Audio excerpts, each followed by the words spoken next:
શ્રી પરમાત્મને નમઃ. શ્રીમદ ભગવદ્ ગીતા 8 અધ્યાય આત્મસંયમ યોગ. શ્રી ભગવાન બોલ્યા, જે માણસ કર્મફળનો આશ્રય લીધા વિના કરવા યોગ્ય કર્મ કર્તવ્ય કર્મ આચરે છે તે સંન્યાસી તેમજ યોગી છે. જ્યારે કેવળ અગ્નિનો ત્યાગ કરનારો સંન્યાસી નથી અને માત્ર ક્રિયાઓનો ત્યાગ કરનારો યોગી નથી. હે પાંડવ, જેને સંન્યાસ કહે છે એને જ તું યોગ જાણ, કેમ કે સંકલ્પોનો ત્યાગ ન કરનાર કોઈ પણ માણસ યોગી નથી હોતો. યોગમાં આરૂઢ થવા ઈચ્છુક મનનશીલ માણસ માટે નિષ્કામ ભાવે કર્મ કરવું એ જ યોગની પ્રાપ્તિમાં હેતુ કહેવાય છે. અને યોગારૂઢ થયા બાદ એ યોગારૂઢ માણસનો જે સમસ્ત સંકલ્પનો અભાવ છે એ જ કલ્યાણમાં હેતુ કહેવાય છે. જે વખતે નથી તો ઇન્દ્રિયોના ભાગોમાં આસક્ત થતો કે નથી કર્મોમાંય આસક્ત થતો, તે વખતે સઘળા સંકલ્પોનો ત્યાગી માણસ યોગારૂઢ કહેવાય છે. પોતાના વડે પોતાનો સંસાર સાગરથી ઉદ્ધાર કરે અને પોતાને અધોગતિમાં ન નાખે, કારણ કે માણસ પોતે જ પોતાનો મિત્ર છે અને પોતે જ પોતાનો શત્રુ છે.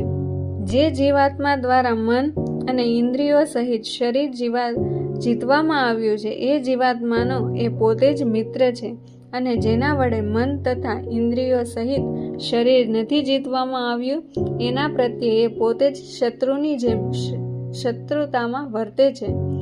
ઠંડી ગરમીમાં, સુખ દુઃખાદિમાં તથા માન તેમજ અપમાનમાં જેના અંતઃકરણની વૃત્તિનું સમ્યક રીતે શાંત છે, એવા સ્વાધીન આત્માવાળા મનુષ્યના જ્ઞાનમાં સચ્ચિદાનંદ ઘન પરમાત્મા સમ્યક પ્રકારે સ્થિત છે.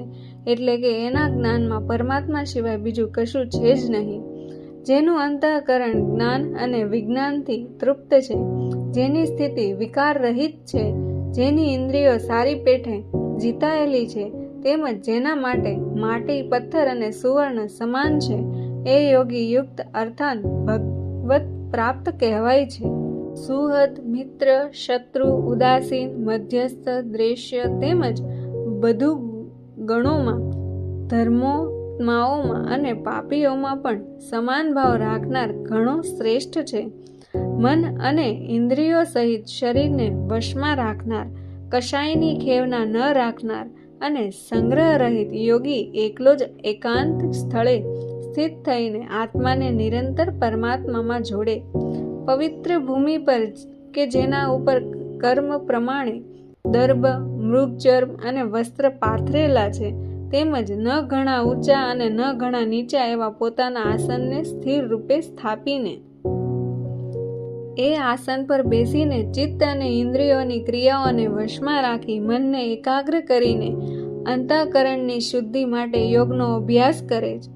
કાયા, મસ્તક અને ડોકને સીધા તેમજ ટટ્ટા ધારણ કરીને અને સ્થિર થઈ પોતાની નાસિકાના અગ્રભાગે દ્રષ્ટિ ટેકવીને અન્ય દિશાઓને ન જોતો, બ્રહ્મચારીના વ્રતમાં સ્થિત નિર્ભય તથા સમ્યક રીતે શાંત અંતઃકરણનો સાવધાન યોગી મનને સંયત કરી મારામાં ચિત્ત જોડી અને મારા પરાયણ થઈને ધ્યાનમાં બેસે. વશ કરેલા મનનો યોગી આ રીતે આત્માને નિરંતર મુજ પરમેશ્વરના સ્વરૂપમાં જોડતો મારામાં રહેલી પરમ આનંદની પરાકાષ્ઠા સ્વરૂપ શાંતિને પામે છે. હે અર્જુન, આ યોગ ખૂબ ખાનારનો સિદ્ધ થતો નથી, તેમજ બિલકુલ ન ખાનારનો પણ સિદ્ધ થતો નથી, તથા ઘણો ઊંઘનારનો સિદ્ધ થતો નથી, તેમજ હંમેશા જાગનારનો એ સિદ્ધ થતો નથી. દુઃખોનો નાશ કરનાર યોગ તો યથાયોગ્ય આહાર વિહાર કરવાનો, કર્મોમાં યથાયોગ્ય ચેષ્ટા કરનારનો તથા યથાયોગ્ય ઊંઘનાર તેમજ જાગનારનો જ સિદ્ધ થાય છે. સંપૂર્ણ વશમાં કરેલું ચિત્ત જે વખતે પરમાત્મામાં જ સમ્યક રીતે સ્થિત થઈ જાય છે, એ વખતે સમસ્ત ભોગોથી નિસ્પૃહ થયેલો માણસ યોગ્ય મુક્ત કહેવાય છે. જે રીતે વાયુ વિનાના સ્થાનમાં રહેલી દીવાની જ્યોત ડોલતી નથી, એવી જ ઉપમા પરમાત્માના ધ્યાનમાં લાગેલા યોગીના જીતાયેલા ચિત્તની કહેવાય છે. યોગના અભ્યાસથી નિરુદ્ધ થયેલું ચિત્ત જે અવસ્થામાં ઉપરીત પામે છે અને જે અવસ્થામાં પરમાત્માના ધ્યાનને લીધે શુદ્ધ થયેલી સૂક્ષ્મ બુદ્ધિ દ્વારા પરમાત્માનો સાક્ષાત્કાર કરતો સચ્ચિદાનંદ ઘન પરમાત્મામાં જ સંતુષ્ટ રહે છે.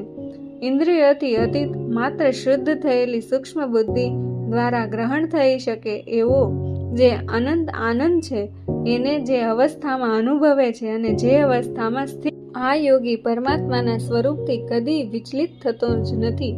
પરમાત્માની પ્રાપ્ત રૂપી જે લાભને પામીને એનાથી વધુ બીજા કશા લાભને નથી માનતો અને પરમાત્મા પ્રાપ્તિ સ્વરૂપ જે અવસ્થામાં રહેલો યોગી ઘણા ભારે દુઃખથી પણ વિચલિત નથી થતો. જન્મ મરણના દુઃખરૂપ સંસાર સાથેના સંયોગથી જે રહિત છે તથા જેનું નામ યોગ છે એને જાણવો જોઈએ. એ યોગ નહીં કંટાળેલા અર્થાત ધૈર્યશીલ અને ઉત્સાહી ચિત્તથી નિશ્ચયપૂર્વક કરવો જોઈએ. સંકલ્પથી ઉત્પન્ન થતી સઘળી કામનાઓને સમૂળી ત્યજીને તેમજ મન વડે ઇન્દ્રિયોના સમુદાયને બધી બાજુથી સમ્યક રીતે રોકીને ક્રમે અભ્યાસ કરતો ઉપર રહિત પામે તથા ધૈર્યશીલ બુદ્ધિ દ્વારા મનને પરમાત્મામાં સ્થિત કરીને પરમાત્મા સિવાય બીજા કશાયનું ચિંતન ન કરે. આ સ્થિર ન રહેનારું અને ચંચળ મન જે શબ્દાદિ વિષયના નિમિત્તે સંસારમાં વિચરે છે તે વિષયમાંથી રોકીને એને વારંવાર પરમાત્મામાં જ નિરુદ્ધ કરવું. કેમ કે જેનું મન સમ્યક રીતે શાંત છે, જે નિષ્પાપ છે અને જેનો રજોગુણ શાંત થઈ ચૂક્યો છે એવા સચ્ચિદાનંદ ઘન બ્રહ્મની સાથે એકાત્માને પામેલા આ યોગીને ઉત્તમ આનંદ પ્રાપ્ત થાય છે. એ પાપ વિનાનો યોગી આ પ્રમાણે નિરંતર આત્માને પરમાત્મામાં જોડતો સુખેથી પરબ્રહ્મ પરમાત્માની પ્રાપ્તિ સ્વરૂપ અનંત આનંદનો અનુભવ કરે છે. સર્વવ્યાપી અનંત ચેતનામાં એકાત્મ ભાવે રહેવા રૂપી યોગથી યુક્ત આત્મવાન તેમજ સૌમાં સમભાવે જોનાર યોગી આત્માને સર્વભૂતોમાં રહેલો અને સર્વભૂતોને આત્મામાં કલ્પિત જોઈએ છે. જે માણસ સઘળા ભૂતોમાં સહુના આત્મારૂપ મુજ વાસુદેવને જ વ્યાપેલ જોઈએ છે અને સઘળા ભૂતોને મુજ વાસુદેવની અંતગત જોઈએ છે, એને માટે હું અદ્રશ્ય નથી હોતો અને એ મારે માટે અદ્રશ્ય નથી હોતો. જે માણસ એકાત્મ ભાવમાં સ્થિત થઈને સર્વભૂતોમાં આત્મા રૂપે રહેલા મુજ સચ્ચિદાનંદ ઘન વાસુદેવને ભજે છે એ યોગી સર્વ રીતે વર્તવા છતાં મારામાં જ વર્તે છે. હે અર્જુન, જે યોગી પોતાની જેમ સઘળા ભૂતોમાં સમ જોઈએ છે તેમજ સુખ તથા દુઃખને બધામાં સમ જોઈએ છે એ યોગી પરમ શ્રેષ્ઠ મનાયો છે. અર્જુન બોલ્યા, હે મધુસૂદન, જે આ યોગ આપે મને સમભાવે કહ્યો, મને ચંચળ હોવાને લીધે હું આની નિત્ય સ્થિતિને નથી જોતો. કેમ કે હે શ્રી કૃષ્ણ, મને ઘણું ચંચળ પ્રમથન સ્વભાવનું અત્યંત દ્રઢ અને બળવાન છે. આથી એને વશમાં કરવાનું હું વાયુને રોકવાની પેઠે ઘણું દુષ્કર માનું છું.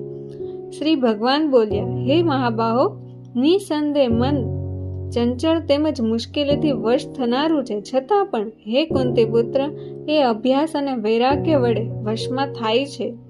જેનું મન વશમાં કરાયેલું નથી એવા માણસ દ્વારા યોગ દુષ્પ્રાય પ્રાપ્ય એટલે કે પ્રાપ્ત થવું મુશ્કેલ છે અને જેણે મનને વશ કર્યું છે એવા પ્રયત્નશીલ માણસ દ્વારા સાધન વડે એ પ્રાપ્ત થવું સહજ છે. આ મારો મત છે.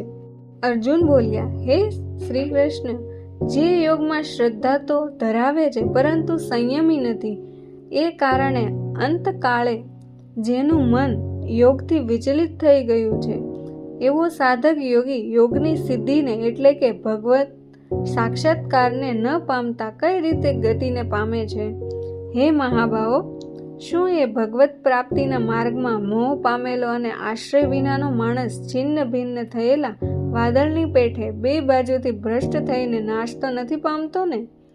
હે શ્રી કૃષ્ણ, મારા આ સંશયને સમૂળો છેદવા માટે જ લાયક છો, કેમ કે આપના વિના બીજો આ સંશયનું છેદન કરનાર મળવો સંભવિત નથી. શ્રી ભગવાન બોલ્યા, હે પાર્થ, એ માણસનો ન તો આ લોકમાં વિનાશ થાય છે કે ન પરલોકમાં, કેમ કે હે વાલા, આત્માઓ દ્વારા માટે અર્થાત ભગવત પ્રાપ્તિ અર્થ કર્મ કરનાર કોઈ પણ મનુષ્ય દુર્ગતિને પામતો નથી. યોગ ભ્રષ્ટ માણસ પુણ્યશાળીઓના લોકોને એટલે કે સ્વર્ગ વગેરે ઉત્તમ લોકોને પામીને ત્યાં ઘણા વર્ષો સુધી નિવાસ કર્યા પછી શુદ્ધ આચરણશીલ ધનવાનોના ઘરે જન્મ લે છે. અથવા આ સિવાયના જે વૈરાગ્યવાન યોગ ભ્રષ્ટ હોય છે એવા માણસો એ લોકોમાં ન જતા જ્ઞાનવાન યોગીઓના જ કુળમાં જન્મે છે. પરંતુ આ પ્રકારનો જે આ જન્મ છે એ સંસારમાં ખરેખર ઘણો દુર્લભ છે. ત્યાં તે પૂર્વજન્મના શરીરમાં સંગ્રહેલા બુદ્ધિ સંયોગને એટલે કે સમબુદ્ધિ સ્વરૂપ યોગના સંસ્કારોને અનાયાસે જ પામે છે. અને હે કુરુનંદન, એ પ્રભાવને લીધે એ ફરીથી પરમાત્માની પ્રાપ્તિરૂપી સિદ્ધિ માટે પહેલા કરતાં પણ વધુ પ્રયત્ન કરે છે. તથા જે શ્રીમંતોના ઘરે જન્મ લેનાર યોગ ભ્રષ્ટ છે તે પરાધીન હોવા છતાં એ પૂર્વજન્મના અભ્યાસના બળે જ નિશંકપણે ભગવાન પ્રત્યે આકર્ષાય છે અને સમબુદ્ધિ સ્વરૂપ યોગનો જિજ્ઞાસુ પણ વેદમાં કહેલા સકામ કર્મોના ફળને ઓળંગી જાય છે. તો પ્રયત્નપૂર્વક અભ્યાસ કરનાર યોગી તો પાછલા અનેક જન્મોના સંસ્કાર બળે આ જ જન્મે સસિદ્ધ થઈ સમગ્ર પાપોથી રહિત થયા બાદ તત્કાળ જ પરમ ગતિને પામે છે. યોગી તપસ્વીઓ કરતાં શ્રેષ્ઠ છે. શાસ્ત્ર જ્ઞાતોથી એ શ્રેષ્ઠ મનાયો છે અને સકામ કર્મ કરનારાઓથી એ યોગી શ્રેષ્ઠ છે. માટે હે અર્જુન, તું યોગી થા. સઘળા યોગીઓમાં પણ જે શ્રદ્ધાવાન યોગી મારામાં જોડાયેલા અંતરાત્માથી મને નિરંતર ભજે છે એ યોગી મને સૌથી શ્રેષ્ઠ માન્ય છે. આત્મસંયમ યોગ નામનો 6 અધ્યાય સમાપ્ત થાય છે.